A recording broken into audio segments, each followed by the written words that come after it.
Late की video इसलिए बना रहा हूँ, ये जो मेरी बिल्ली है ना, ये बड़ी नौटंकी है। देख सकते हैं आप दोस्त, इस नौटंकी की कहानी इसी वीडियो में आप देखें। पूरा वीडियो वॉच करना है और एंड तक देखना है। देखें नौटंकी बिल्ली को।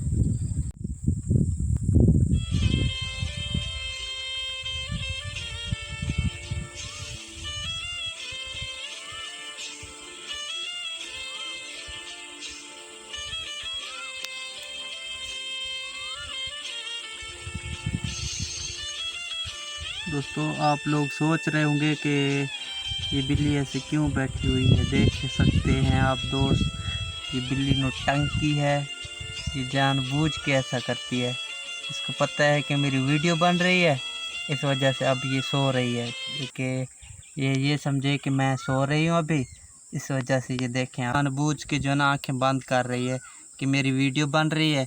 और ये इकबाल ये ना सोचे कि मैं जाग रही हूँ या सो रही हूँ। ये बिल्ली की अपनी दास्तान है। देख सकते हैं, ये शाम के टाइम ख़ासकर मगरिब के बाद इसी हौज़ी के ऊपर आके बैठ जाती है और ठंडी ठंडी हवा के मज़े लेती है ये।